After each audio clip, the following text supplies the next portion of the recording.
So good evening and welcome everybody. I'm Ellie Fiorentini from BBC Radio York. I'd just like to go through a few housekeeping points this evening. If you are watching live, you can ask questions using the Q&A button on your screen. This is available throughout the event, so questions can be posted at any time. Please also remember that today's event is being recorded, so you will be able to watch again. Live captioning is also available for this event. To turn these on or off, use the CC Show Captions button at the bottom of your screen.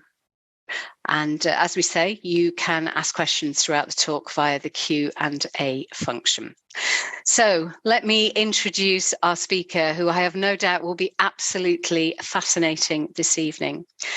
Khalida Popal is an Afghan football player and director. She is the founder and director of Girl Power Organisation, the programme and event director of the Afghanistan women's national football team, ambassador to Street Child World Cup, and the event manager and mentor and refugee consultant in Column. She's also the former leader of the Afghanistan Women's Football Committee, former finance officer of the Afghanistan Football Federation, the former captain of the Afghanistan Women's National Football Team, and former football coach of the under-17 and under-15 women's football teams in Afghanistan. I'm sure you all join me in welcoming Khalida this evening. Khalida, over to you. Thank you so much for the introduction. I truly appreciate it. And hi, everyone. It's such a privilege and honor to be here. And thank you for giving me the opportunity to share a little bit of my story, but through my story, the story of my sisters, meaning the Afghanistan women's national team and our players from Afghanistan women's national team. As introduced, I started playing for Afghanistan women's national team and started football as a movement because I love playing football and I enjoyed playing football in the streets of Kabul, where I am from, born and raised in Kabul. And it was the movement started right after the first time Taliban lost the power in 2003. And until 2010, our movement continued. And 2011, unfortunately, I had to leave Afghanistan. But as a result of that movement, I managed to co-found the first Afghanistan women's national team in the history of Afghanistan, and also I had the privilege to captain our team. Now I am founder and director of a non-profit organization called Girl Power. I always believe in the power of sport that has changed the world and can change the world. And let me give you examples of how it changed our world. Growing up in Afghanistan, in a very male-dominated country where being a woman or a girl child is always difficult, and most of the time it is a lot pressure just for being a woman or being a girl in a male-dominated and wartime country. Women's rights are not seen as a human right. And women are not treated equally. And that's what happened also to me back then when I lived in Afghanistan. I loved football, and I started playing with my brothers, but unfortunately there was so much pressure from the society that I could not continue playing with the boys in the streets, because I was the only girl playing in the streets and I loved playing football. And I was pushed to go to the kitchen and learn how to cook and how to wash the dishes and how to prepare myself and learn few skills to be ready to get married. And that is part of the culture and tradition. And that's what the community expected me to do in the state of playing in the streets of Kabul. I didn't want and I didn't like going to the kitchen. I love going to the kitchen when I'm hungry. I don't like anything about making food. And that was not my interest. Not to say that cooking food and working in the kitchen is a bad thing. I didn't like it, but my brothers did. But in Afghanistan, a culture like that, women are seen to be placed in the kitchen. Kitchen is for women, and outside, being outside is for men, and basic football is for men. Unfortunately, because of the cultural pressure, and the community pressure on my brothers and the boys that I was playing with, I had to stop playing with them. I had to say goodbye to my team because I was forced to, and I didn't want to be so selfish to continue playing, because they were beaten, they were yelled at, and they were told that they are not real men. They don't know how to control me to not play football. I went undercover and I played a little bit undercover, acting and performing like a boy. I had everything covered, and I was young. Unfortunately, it didn't take long when the boys in the team, but also the outside in the community people found out that I am a girl and I am undercover playing football secretly with the boys. I had to stop playing football. Only the coach knew, and the coach came and requested me that it will put him in a very difficult situation, although he loved to let me play football. But he was sad and sorry. I didn't give up playing football, and I didn't want the community to decide for me where I belong to, and to take the love of the game from me. And I wanted to play football, so I took the ball and I said, I'm going to build my own team. And took the ball, went to the school where it was girls' school, and I started campaign a movement through football to get more girls into football.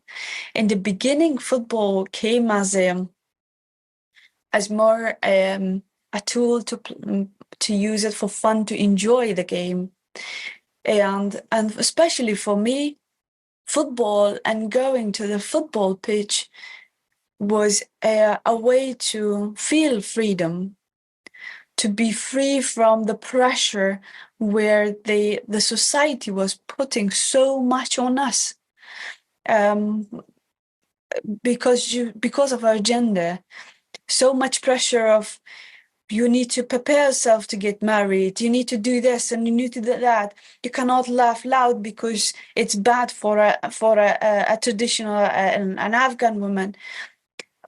There was so many things that was decided for us. And football pitch, the 1 hour or 30 minutes or 2 hours when we were playing football, the minute that the ball was started rolling, it was a moment. There was moments for us where we didn't think about anything outside the pitch than our sisterhood, our community, the laughter, the joy, the happiness, the team. And we were owning our voices. We could scream, yell, and took our position.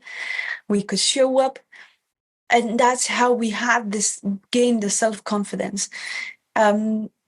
Unfortunately, it didn't take long until the man in the community outside the school found out that there is a team of girls. They are playing football, and they jumped through the wall of the school, and they took the ball from us. The ball that we always called as a magic ball. Because the minute that started rolling, it made us happy and we felt freedom through that. But that magic ball was taken away from us. They destroyed that with the knife, and they started yelling and threatening us and telling us that women cannot properly walk, they don't know how to properly walk, how they can play football, and it's man's game. It's against the honor of man. It's against the culture, it's against the religion. There were our players, our teammates that were scared. We could see that happen, and we couldn't do anything. On that time, it was a turning moment for me, and for some of my teammates, where we really tested and felt the seriousness of the challenges that were, and the barriers that were standing in our way in the community. Coming from a very privileged family where I was supported and loved from my family and protected, being in the community was so different. And that's where I faced that on that day, and I felt it that day. What is waiting for us, for our future in the society? And that time we had two choices: one, give up, go home, do what the rest wants, and do the rest like the rest do. To a certain age, you study, and then you get married in an early age, and then you become a servant to another family, to another. That's how the life was. And then the other choice was to take that as a learning, to find a way to start a movement, to use football as a tool to be the voice for our voiceless sisters who didn't have the same privileges like we did, like I did. And use the platform as a powerful tool because it was known as man's game. And that's what we did. I stood up and I said, I'm not giving up, no matter how difficult it can be, how dangerous it can be. Someone has to take action. Someone has to stand. And it's always start with one person and with one group.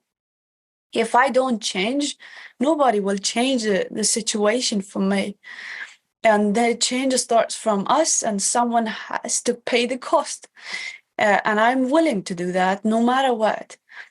And that's how our movement started. And as a result, we have managed to make history and play for the first time as a national team. We earned the badge. The national anthem was played, and we were representing Afghanistan in international tournament. As you can see in the first photo with the flag on, this was our first game when we traveled outside Afghanistan. Because we started the campaign from schools to schools, we managed to get so many girls and women into football. My mom and other school teachers were great advocates for that. It was a tough journey where we faced so many risks and challenges, harassments, and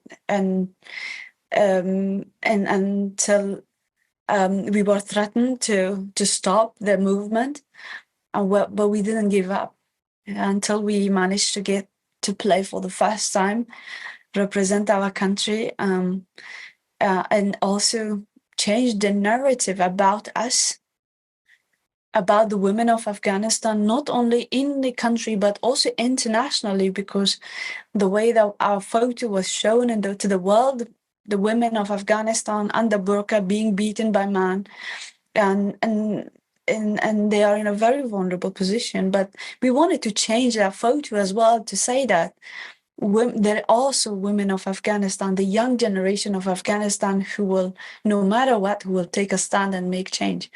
And that's what we did. Thousands women and girls started being involved in football, in tournaments and clubs, scholarships they got through football. They traveled abroad. We managed to get so many coaches, referees. Youth teams were formed, and also women started getting job in football. This is a photo which I always go back and I see it, and that's how it motivates me most of the time. I was very young, and a very young age. After finding the first women's national team in the League of Afghanistan, and getting Afghanistan Football Federation on board to recognize our league and the national team of Afghanistan. And then, for me, being the captain for the team and being the leader for the movement was not enough. I wanted to have my voice in decision making.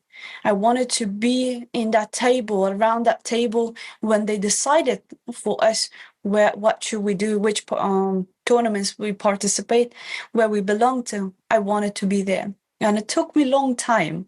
And I had to really prove myself that I deserve that, and I can perform well, and I can represent the women, and I can do better than anybody in that position, because I am the player from the team, and I have experience, and I've done that. Finally, I was selected and as the director of women's football, and so many other positions I got. When I entered in Football Federation, I was the only woman employee in Afghanistan Football Federation in their history. But when I got out, more than 10 women were involved in leadership and different level, not only in women's football, but in any with other departments in leadership. They were full-time, and they had jobs there. And that's what I feel very happy and privileged about it. The foundation of Afghanistan women's national team was built on activism. Our players, the reason we came together, our purpose was not just to play football for the sake of football, or to win the games, to score the goals, to do anything that traditional football was doing. We wanted to be together, to be united, to be strong sisterhood community, where we could, through our platform and the power that platform brought to us, to stand for our sisters who never owned their voices, who never felt how to have a voice and how to have an opinion. So we managed to use that platform to talk about. Every time the media was our second tool. So every time we got the opportunity to have a media attention, we were talking about the negative impact of early child marriage, the corruption in the country. We were calling the leaders in the government to take action, because their leadership and the decision they were taking, it was impacting negatively women, and was excluding women from the society. And that's how our platform was so strong, and our team and the whole foundation of the women's football in Afghanistan was known as an activist platform and foundation, where we managed to talk less football, more about the issues that women, our sisters, were facing in Afghanistan. Unfortunately, my activism and my involvement in Afghanistan and through football in Afghanistan put me in a situation where I had to leave my country overnight. I had to escape. And I had to make a decision, which I don't usually call it a decision, because I was forced to. I was attacked. I was receiving, the more my profile was growing, the more I was receiving death threats, risks to my life. My family was under pressure. I lost my freedom. I could not go out without being accompanied by guards, even to a grocery shop. The more my activism was growing, the more I was losing the freedom. And as a result, I had to leave to be alive, to survive, to save my voice. and I became refugee. And that journey was so difficult and so different. As a woman being in Afghanistan, the pressure, the challenges I faced in becoming a refugee, the different challenges. It was not only being a woman, but being a refugee, living in different refugee centers, but also the whole negative narrative in the society, in the Western society about us, wasn't really helpful about our situation, but also about the mental health. And my mental health was really bad, and I was suffering from mental health issues when I was living in refugee centers. One thing that helped me to survive and not pull the plug, it was, again, sport, the power of sport that managed to help me to get the ball, to get the women out from the refugee center, to play sport and have fun and to talk about anything than our situation in the refugee center. And it helped us to go through the toughest time of waiting for unknown as a refugee in refugee centers, as asylum seekers. I was so privileged that I got permission to stay in Denmark, and as a result, I founded Girl Power organization to the challenges that I faced as an ethnic minority, as a refugee, and as a woman in the refugee centers, but also later on in the community, through sport and education to support women and girls, and to also create a sisterhood community where people like me who comes in a new country and who lose their identity and they try their best to build a new identity, they have a support of a community. And that's why Girl Powers was founded, to give back to the community, but to also empower and support. So what we are trying to do through our organization is providing leadership programs, training young women who comes through our programs, and we also support women like myself who come from different countries, goes through different challenges, to not only find a network and build a network, but also to be trained to own their story, because our stories as a refugee were told in so many ways.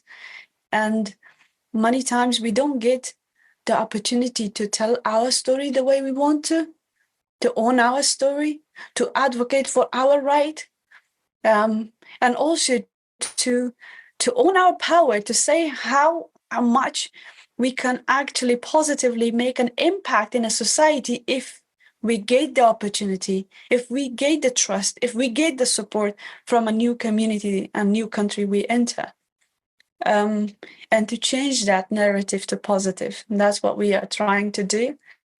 And we have, through Girl Power, it started in Denmark. Now we are in more than 10 countries, and we've reached more than 12,000 women and girls in different countries around the world. We have been delivering programs to different cities, different groups, especially our leadership programs to young girls, to young women in different countries. We have been delivering.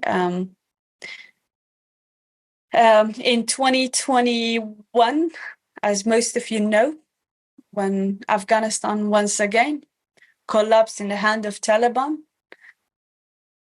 unfortunately, it came as a surprise and as shocking for all of us. Although we knew that the government is so corrupt, it will collapse at some point, but still, we had some sort of hope. As women of Afghanistan, we had hope and trusted the Western community, the Western allies who are in our country. Because what we believed and trusted was the speeches of that strong speeches of we are with the women of Afghanistan, we are standing with and for women of Afghanistan. We will not let women of Afghanistan to experience what they have experienced back then when Taliban took on the country first time. And that's what we trusted and we invested. I did through football, someone did through singing, someone did through dance, someone did through art. Really invested in the country and really, really trained and taught the young generation who are from 20s, from the development time, to be an activist, to make change. And what happened when the government surrendered, when the international allies left Afghanistan, these women that we were teaching them and pushing them and supporting them to stand against Taliban and the ideology of people like Taliban, and they were out alone. They were the people who did interviews, their photos were out there, their identities were out there, and they were in a great risk and they were alone. And myself sitting in Denmark thinking about it, how can I support these all young women that I encourage and support and inspire through my work so many years, even being a refugee, still continue to support and dedicate it to the women of Afghanistan. They're all by themselves and they have no protection and there are enemies out there. There was a time that I felt I don't have power. As an individual, I cannot do anything. But there is always a voice inside me that tells me, and that's how I grew up. As when I was 15 years old, I started my activism. That noise and that voice said to me, I do have the power, and my power is my voice and my platform. And I started sharing how worried I am for the women of Afghanistan, for our national team players, because of their identities were exposed. And we somehow are responsible because we trusted and we let them to do that, and without thinking that the show will be over and they will be back in the hands of Taliban.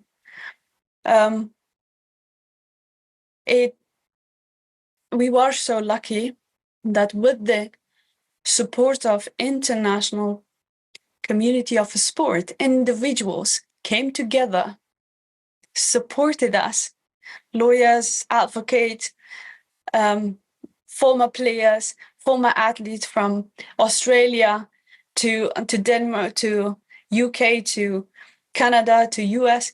They came all together. We formed a team and we started lobbying governments.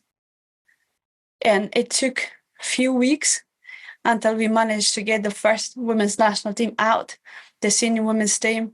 In this photo, as you see, with Malala standing there, is the senior women's national team. They are based in Australia. The government of Australia supported us to get them there.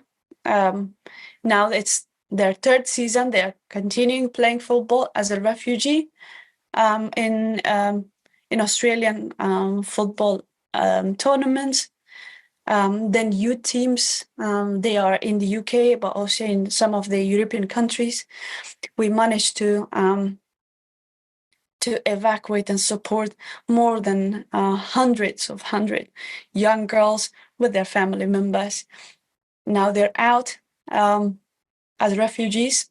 They are playing football. They are continuing their advocacy through football. All they want is a recognition from FIFA, because these teams, when they were in Afghanistan 2 months before the collapse of Afghanistan, they represented Afghanistan in international FIFA tournaments.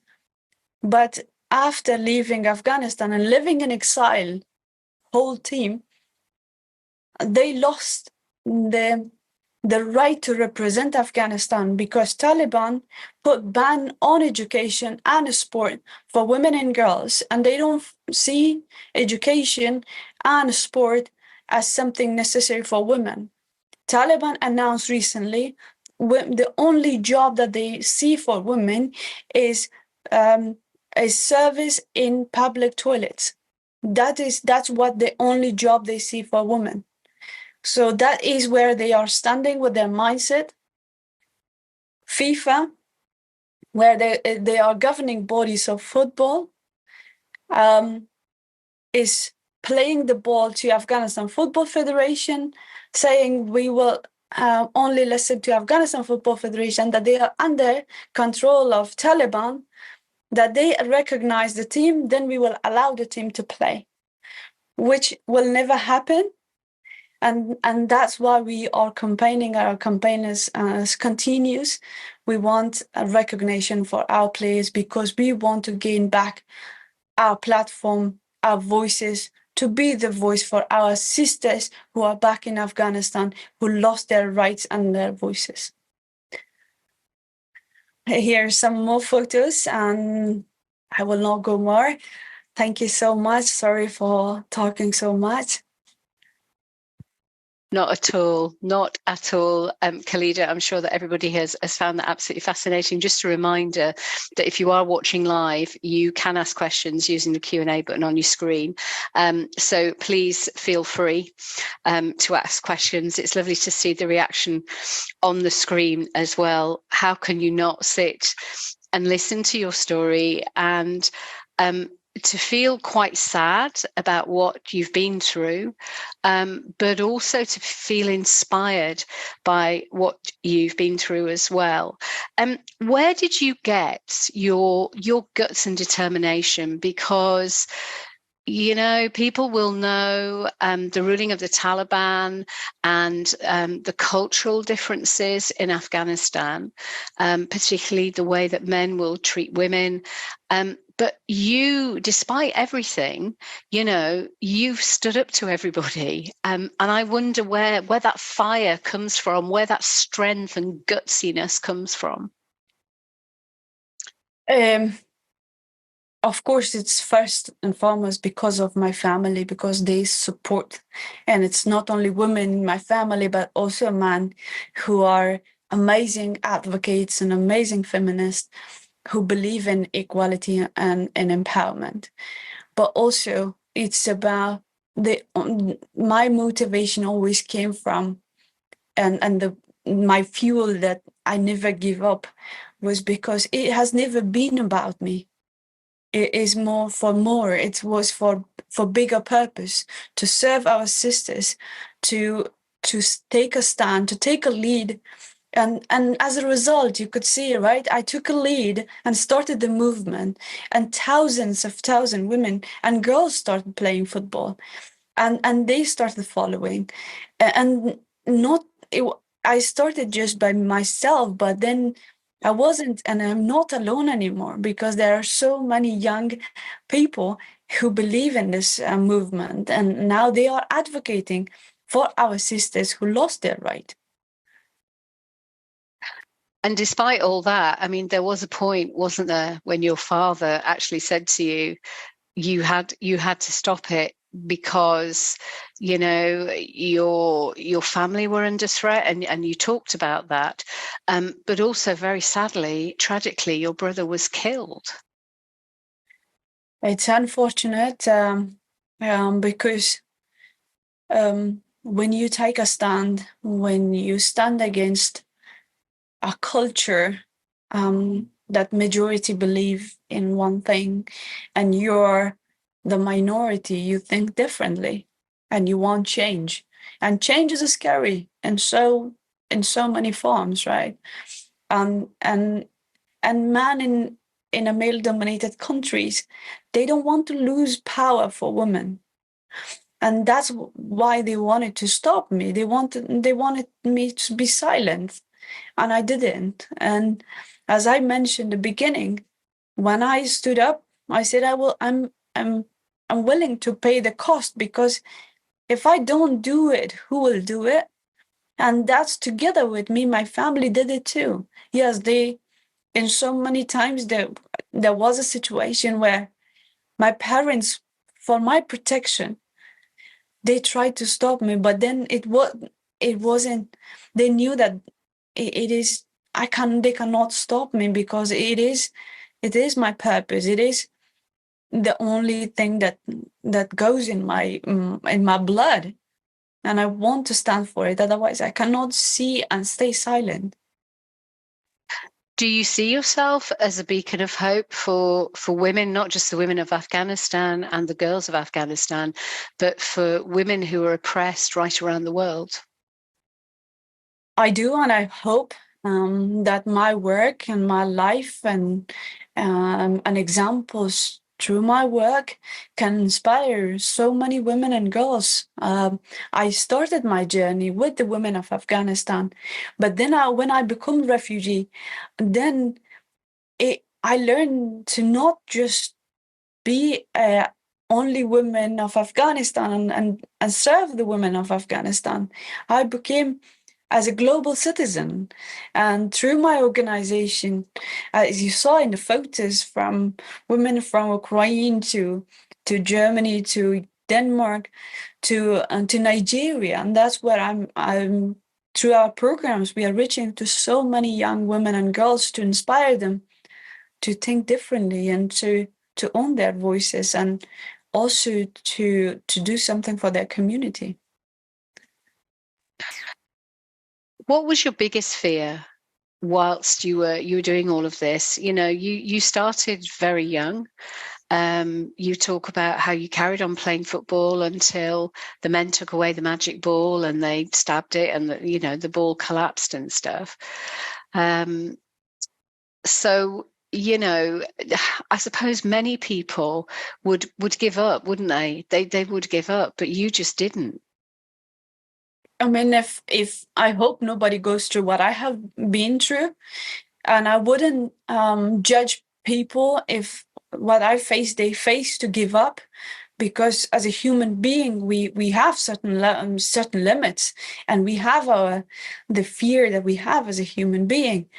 There was time that I had the thoughts of giving up, because it was too much, and I'm a human being, right? It's tough one, and mentally and physically I felt tired for so long. This struggle continued, and losing a family member, even not being able to meet them, to see them and say goodbye for the last time. Those things happened to me. But my fear most of the time was that if they kill me, and if there is any young girl or boy following my journey and they find out that, oh, she started and she was killed, and that will scare them to not even try to chase their dreams, to stand for something bigger than themselves. That was my biggest fear. And that was the reason I took the decision to escape, to survive and to save my voice. But today that my book is out, I feel relieved. No matter what happens to me, the message is out there.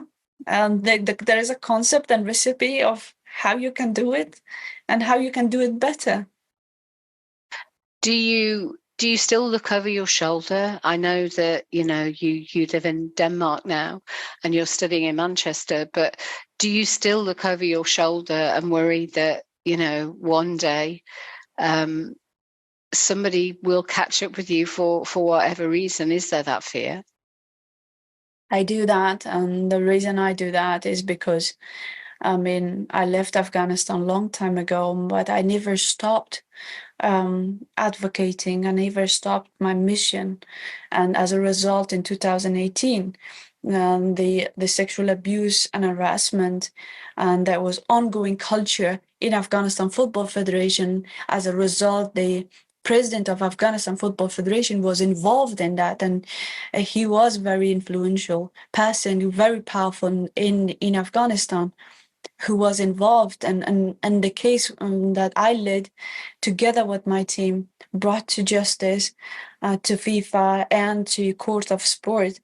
The Afghanistan Football Federation's president, the former president, got banned from football for life. He got fined, and so many other men in Afghanistan Football Federation was banned from football. The horror story of what happened to our players was out there in media. So I continuously, even living in Denmark, I continuously received phone calls, death threats, and even some, because there was people were provoked, and I started talking about sexual abuse and harassment in our culture, in culture of Afghanistan, using example of what happened to our footballers, which as a result, so many other countries around the world came with their cases, because of our bravery that we brought this case to attention of public. But also the people in our country was not ready to see a woman from Afghanistan sitting in front of a TV, national TV, doing an interview and talking about this is not a part of the culture. It's not accepted what I have done. That women don't talk about rape. Women don't talk about sexual harassment and abuse. It is taboo in the country still. So they found it provocative. And some of my friends, even very good friends, they told me, who are living abroad, they told me, please do not come to our place, because I'm afraid that you come to our home where we are living still in abroad and in Western countries, that my brother or my husband do something to you, because they think that you are bringing shame and dishonor to our country by going to media and exposing a case like that. Because that actually started a Me Too movement in Afghanistan. From so many other industries, cases like that came forward to the public's attention. Well, listening to you, you have gone above and beyond, and what an inspiration, an absolute inspiration. I'm sure it's making everybody think. I'm just going to turn to some of our questions this evening now. Sheila asks, how old were you when you had to leave Afghanistan, and are your family still there? I was 22 years old. I left Afghanistan. In the beginning, it was just me. My family joined me 4 years later. They are also refugees, and I'm grateful they are in Denmark. Both parents are in Denmark. Unfortunately, my brothers are all over the world, and our family is quite spread. But I'm glad and grateful at least the rest of family are safe. You didn't just have to leave Afghanistan once, though. You left twice, didn't you? Because you fled as a family, didn't you? Yeah, it was back then when Taliban came first time in Afghanistan and took over Afghanistan, and they put ban schools and education. And for my family, who are on that time, I was young, my family was target of Taliban because they were engaged and active in the society, and they were the target group.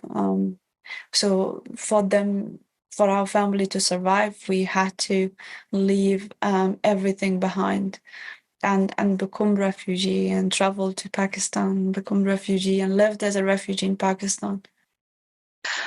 Ree asks, thank you so much, Khalida. Do you have any advice for ways to advocate through sport? I would love to help disabled people in my local area through sport. I want you to know that your work will last long beyond our days. Thank you so much. I appreciate it. I think I'm not an expert to say to people what to do, but what I tell always to my girls, I tell them what I used to also tell them back in Afghanistan. I used my hand and I said to them, like, listen, with one finger we are not so powerful. Two fingers are not so powerful. If we all come together, then it's a punch. That's very powerful. Be a punch and let's be united for the causes that matters for us. And we shouldn't wait for others to change something for us. We do have power as an individual, and the world is a puzzle. We are part of the puzzle, and if we don't do our part and our part best and our bit best, the puzzle will be always missing. And there are so many causes, from climate to refugee to inclusion to diversity challenges that people are facing. There are so many challenges. Afghanistan is extreme, but see, here we are in the UK. I'm right now in Manchester. I turn on the radio in Uber. I hear about so much negative about refugees and migrants and taking over our country, to so many things, right? We can become an advocate at least by sharing positive stories and contribution of the people. That's how I would do. Sounds like we should all be taking the lead and following in your footsteps. Thank you very much for your question. An anonymous question now, which is, have your family been at risk because of your activities? Yeah, unfortunately, and they were. One of my brothers were killed. My family had to leave Afghanistan and become refugee because of the pressure and people who wanted to silence me. When I escaped, they went after my family. My brothers were beaten. My father was so much under pressure because they were also minorities. When a man in a male-dominated country think outside the box and support women, they become minorities and they become also victim of the culture. They get also attacked because then their honor and their being man get questioned, and they get under a lot of pressure, and that's what my family suffered. I am so grateful for my family, for my parents, that they never really tried to stop me, and they continuously pushed me and supported me and told me, if you don't do that, who will do it? So they put even more responsibility on my shoulders. And sometimes when there is chaos, when I do something like bringing a case to FIFA, to justice, and there is media attack or whatever happens in media, so my mom and dad sit in me and take notes and give me the report of what happened. So they work together as a team with me and support me, and that's what I have, the privilege of their support. Your parents sound amazing. They really do. And they've given you sort of a great ethos in life. And thank goodness for that. Anthony asked the question, thank you so much for your courage and positivity. What individuals or organizations can we link up with in the West that will be able to support, respect, and learn from genuine Afghan women leaders like you, please? I'm asking especially from a University of York perspective, but not only.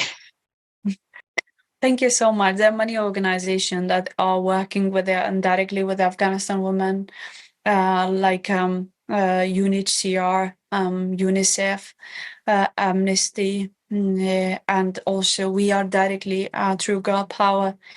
We are supporting the Afghanistan women's football players who are now around the world. We are supporting with mentoring and education, but also we are supporting in their resettlement process. So what I face, they don't at least face it. So that's what we are trying to support and empower. And we also have a hidden or online school that we offer education and to the girls in Afghanistan. And they join the classes online. They join the classes and discussions online. that's at least what we are trying to do. Incredible. Somebody asked, do you still play football? I do. Although I say I'm old and broken, I try my best. I recently suffered from second ACL, but I still, when the ball started rolling, I just play. I do coach sometimes through my organization when we go to refugee centers, and also to the communities, coaching young girls. I do sometimes coach. Selena says, I work with an organisation that uses role models to talk to young people about the strength of character shown. You are an inspirational person. We've included Shamila Koestani's story, and I wonder if you are in touch. Yes, thank you. I know her. She was a former teammate of mine, and left Afghanistan very long time ago, 2008. I think she stopped playing football and her path to football. Yeah. Also from Matthew, thank you for telling us your heartbreaking and inspiring story. As I understand, a key goal, excuse the pun, is for FIFA recognition for the team. How can this be achieved, or we can help our national FA's lobbying in support? And as an aside, just looking more around this, I understand some of the Afghan women's national team. Now, excuse me if I get the name wrong here, Nargaz Mayeli are in West Yorkshire. Yeah, that's true. We have one of our team, the last group that we evacuated, they came to the UK with the support of the government of the UK, and they are based in South Yorkshire in Doncaster, where most of the time, the reason I'm here in the UK most of the time, because I continuously visiting them, and through Girl Power, we are providing all the sport activities and educational activities. We how people can support us and our campaign. We together with Malala, advocates like Malala, we wrote letter to FIFA. I wrote letter to FIFA requesting to allow women of Afghanistan to play and represent Afghanistan. Unfortunately, our letter was ignored by FIFA. More than 110 parliamentary members from UK, Italy, Australia, and some other countries signed that letter and requested FIFA. Unfortunately, that was also ignored.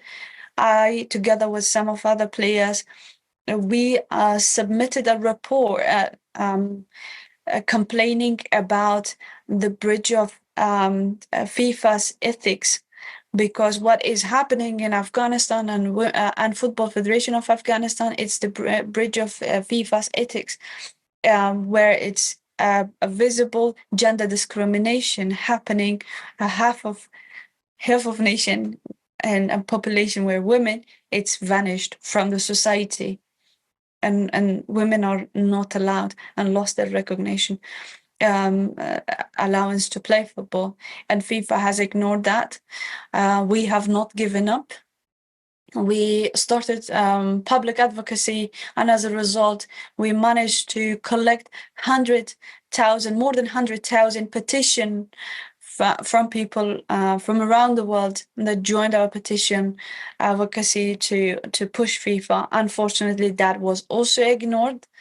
Right now, what we are doing is that we continue our advocacy, public advocacy, but we are also trying to work together with a legal team to bring our case further. What we want from people is to continuously write about us, about our team. If you want to know more about our journey and know in details in depth about our advocacy and why it matters for us to get the recognition, please, I encourage you. I'm not promoting my book or kind of selling my book. Please do go and read the book. I wrote this book as a dedication to our sisterhood, to get the message out, to share why it matters, what we are trying to do, and our advocacy. Just out of interest, I mean, how much support do you get from women's football teams? Because if you look at the rise in women's football now, it is quite significant. You know, we see here in the UK when England play at Wembley, it is now a sellout, which you would never have heard about years ago. But how much support do you get from the women's game? True. When we started advocating to get our players out, and we managed to get the first team out through players' union, some of the players, professional footballers, joined our campaign, and the campaign to get the donation, but also to raise awareness about the situation of the team. They are the women's football and the players, and they are doing their best from around the world. They're advocating for so many causes, and women's football in general is a great example of advocacy, but also a role model to the rest of industries around the world, how they are taking responsibility beyond just the pitch and playing. They are doing everything possible, as much as they can, and we are grateful that in so many ways they have been inspiring us. Another question, an anonymous question. Do you think you'll ever be able to go back to Afghanistan? I never give up the hope. I was saying to someone the other day, when I left first time I skipped, I had the hope that it will be few days and I will be back to where I belong to. And I never thought that it will take so long, and then I will go far away from Afghanistan.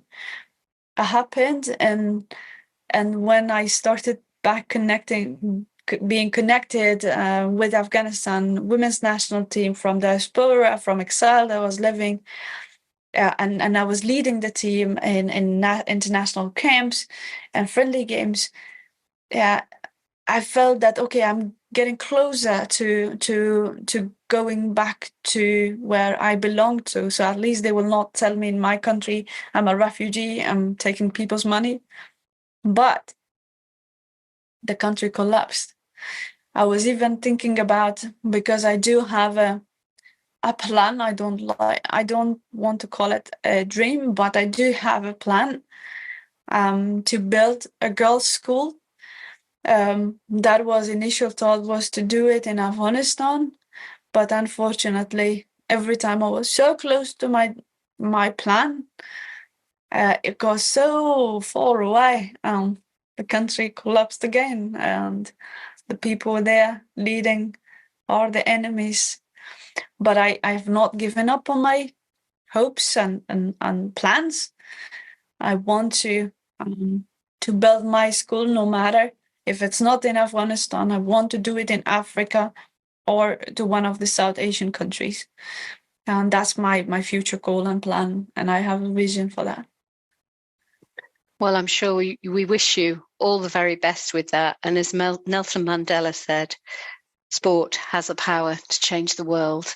And I think we've seen that example with you. An extraordinary story. And I'd like to say thank you to everybody for their questions. Khalida, I'd also like to say thank you to you. So a huge thank you on behalf of myself and everybody who's joined this evening. Khalida Popal, thank you very much indeed. A reminder that the recording of this event will be available on the festival's York Ideas YouTube channel, which can be accessed from the Watch Again section of the festival. You will be contacted by email when the video is available to view. And if you'd like to purchase a copy of Khalida Popal's book, My Beautiful Sisters, which I would thoroughly recommend, it is an incredible read. You won't be able to put it down, and it will make you cry, but it'll also inspire you as well. It will be available to pre-order from our partner bookseller, Fox Lane Books, and that's foxlanebooks.co.uk. www.ecile.uk.